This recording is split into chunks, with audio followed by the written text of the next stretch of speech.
বলে ইয়া রাসূলুল্লাহ ইয়া হাবিবাল্লাহ, আপনি সামনের দিকে চলেন। ও আমার সাহাবীরা, আমি সামনের দিকে গেলাম।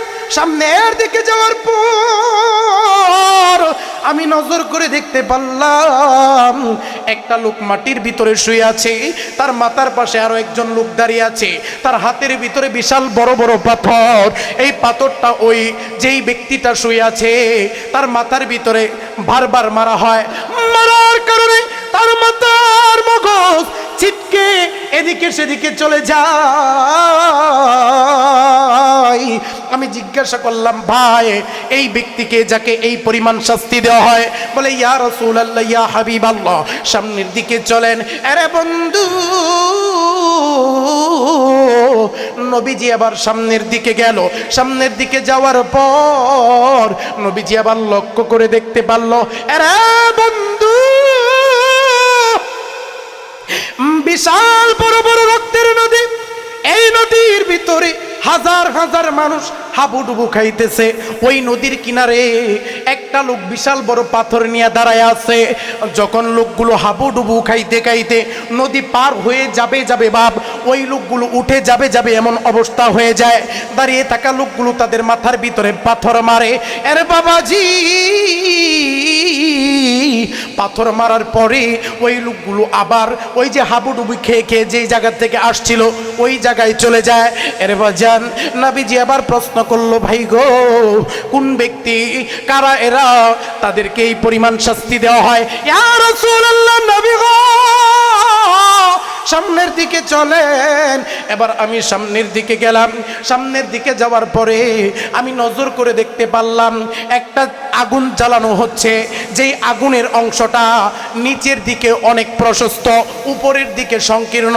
আমি দেখতে পারলাম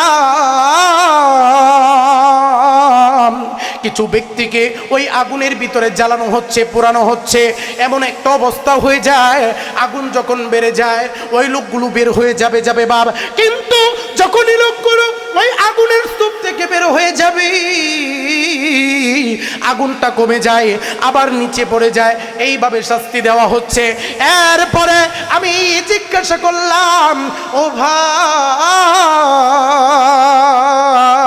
এরা কারা, তাদেরকে এই পরিমাণ কেন শাস্তি দেওয়া হয়? বলে সামনের দিকে চলেন। আমি সামনের দিকে গেলাম।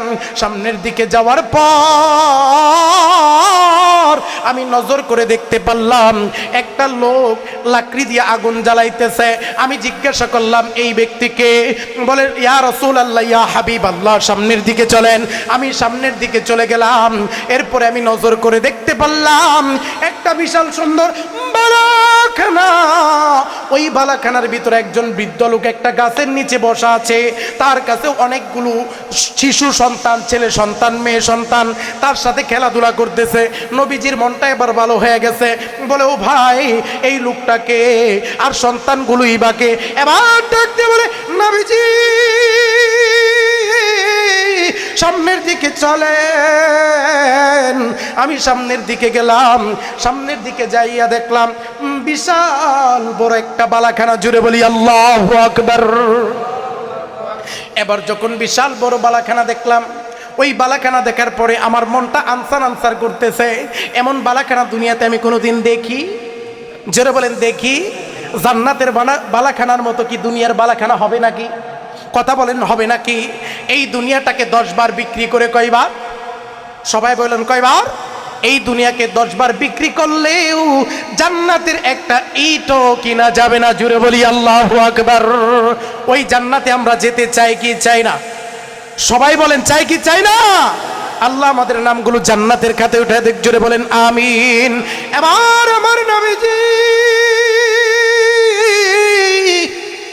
প্রশ্ন করলেন, ভাইজান এই বালাখানাটা কার? বলে ইয়া রাসূলুল্লাহ ইয়া হাবিবাল্লাহ, সামনের দিকে চলেন। আপনার আমার নবী সামনের দিকে চলে গেল। গিয়া দেখ ওই বালাখানাটা দেখছিল এর চেয়ে হাজার হাজার গুণ সুন্দর আরো একটা বালাখানা দেখা যায়। জুড়ে বলি সুবহানাল্লাহ। নবীজি বলল, এই বালাখানাটা কার? ইয়া রাসূলুল্লাহ সামনের দিকে চলেন। নবীজি সামনের দিকে চলে গেল। আরে বাবাজি, এবার নবীজি যখন সামনের দিকে চলে গেল, এবার নবীজি লক্ষ্য করে দেখলো দূর থেকে আকাশের উপরে মেঘের মাঝে এমন সুন্দর একটা বালাখানা দেখা যায়, যেই বালাখানাটা আগে যে দুই বালাখানা দেখছে ওই বালাখানার চেয়ে আরো হাজার হাজার গুণ সুন্দর। সুবহানাল্লাহ বলতে পারলেন না? এমন বালাখানা বোধহয় আপনারা দুনিয়াতে দেখছেন, এই জন্য সুবহানাল্লাহ বলেন না। প্রিয় ভাইয়ের আমার, এবার প্রশ্ন হলো সব দেখা শেষ, এবার নবীজিকে ওই দুইজন লোক ডাক দিয়া বলতেছে, ইয়া রাসূলুল্লাহ, ইয়া হাবিবাল্লাহ। এতক্ষণ আপনাকে উত্তর দেই নাই, এবার একে একে উত্তর দেই। বলে ওই যে এক নম্বরে মনে আসেনি, এক নম্বরে কি দেখছিলেন? দেই কে কইতারে? ওই যে হাতের ভিতরে কাঁচি ছিল, কিসের কাঁচি?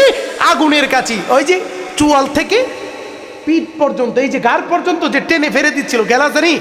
এক নাম্বার নবীজি, এক নাম্বার ব্যক্তি ওই যে একজন লোকের হাতে আগুনের কাঁচি ছিল, আর একজন লোকের চুয়াল থেকে নিয়ে এই গাড় পর্যন্ত আগুনের কাঁচি দিয়া টেনে ফেলে দিচ্ছিল, রক্ত বের হচ্ছিল। ইয়া রাসূলুল্লাহ, ইয়া হাবিবাল্লাহ, এই লোক ওই লোক দুনিয়াতে থাকতে কথাই কথাই মিথ্যা কথা কইতো। কি কইতো? জোরে বলেন কি কথা? আমরা মিথ্যা কথা বলি কি বলি না? কথা কোন বলি কি বলি না? আজকে থেকে মিথ্যা কথা বলবো ইনশাআল্লাহ। সবাই বলেন ইনশাআল্লাহ। আল্লাহ আমাদের মিথ্যা ছাড়ার তৌফিক দিক, সকলে পড়ি আমিন। মিথ্যার শাস্তি কি হবে? ওই যে চুয়াল কেটে দেওয়া হবে। বন্ধু, দুই নম্বর ওই ব্যক্তি, যেই ব্যক্তি জমিনের ভিতরে শুয়েছিল, তার মাথার উপর পাথর মারা হচ্ছে, সে কি? বলে ইয়া রাসূলুল্লাহ, ইয়া হাবিবাল্লাহ। ওই ব্যক্তি দুনিয়াতে আল্লাহ তাআলা তাকে কোরআনের জ্ঞান দিয়েছিল, কোরআনের জ্ঞান দেওয়ার পরে ওই ব্যক্তি কোরআনের জ্ঞান অনুযায়ী চলে। জোরে বলেন চলে।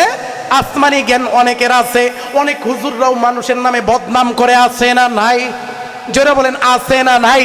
কই অমুকে বালানা, তমুক বালানা, অমুক মসজিদের হুজুর বালানা, অমুক মসজিদের হুজুর এমনে চললো কে, অমুক মসজিদের হুজুর মাইক দেওয়াজ করে, অমুক মসজিদের হুজুর বালাওয়াজ করে, হিংসা করে, আছে না নাই? জোরে বলেন আছে না নাই? আলেম হইছিল কিন্তু শিক্ষা নেই নাই। তিন নম্বর কোন ব্যক্তি?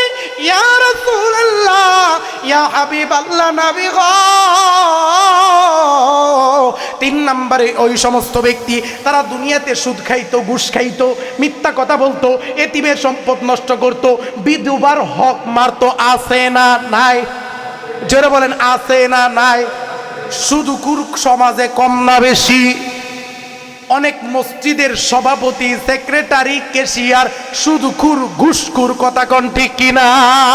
ইমাম সাহেব যদি জুমার খুতবায় সুদখুর আর ঘুষখুরের কথা কয়, চাকরি থাকে? জোরে বলেন থাকে? আল্লাহর নবী বলেন আল হাক্কু মুররুন, হক কথা সত্য, যদিও তা তিক্ত, কথা কোন ঠিক কিনা? হক সবাই সহ্য করতে পারে? জোরে বলেন পারে? যে ব্যক্তি ঘুষ খায় তার গায়ের ভিতরে জ্বললা যায়, হুজুরের কি আর কোনো ওয়াজ নাই? কথা কোন ঠিক কিনা? কিন্তু যে সুদ খায় না তার কাছে বালাই লাগে, হুজুর আরো কোন, কথা কোন ঠিক কিনা? সুদখোরের সাথে, ঘুষখোরের সাথে ইসলামের কোনো সম্পর্ক? জোরে বলেন সম্পর্ক? মুসলমান ভাইরা রে আমার, বন্ধুরা রে আমার, সুদখোরের কবরের ভিতরে ৯৯টা সাপ থাকবে, কবরটা সংকীর্ণ হয়ে যাবে। আরে বন্ধু, নবীজি বলেন যে ব্যক্তি সুদ খায়, যে ব্যক্তি ঘুষ খায়, ওই ব্যক্তি যেন নিজের মায়ের সাথে ৭০ বার জিনা করে। জুড়ে বলি নাউজুবিল্লাহ। কত মজা লাগে রে, কত মজা লাগে, ঠিক না? আল্লাহ তাআলা আমাদের সুদ আর ঘুষ থেকে বেঁচে থাকার তৌফিক দান করুক, পড়ি আমিন। আজকে এই পর্যন্তই, সামনের সপ্তাহে এর পরের থেকে শুনতে চাইলে আগে আগে আসার দরকার আছে না নাই? আরো কিন্তু বাকি রয়েছে মজার মজার ঘটনা, সামনের সপ্তাহে উত্তর দেব ইনশাআল্লাহ। প্রিয় ভাইয়ের আমার, বন্ধ করে দেন এটা।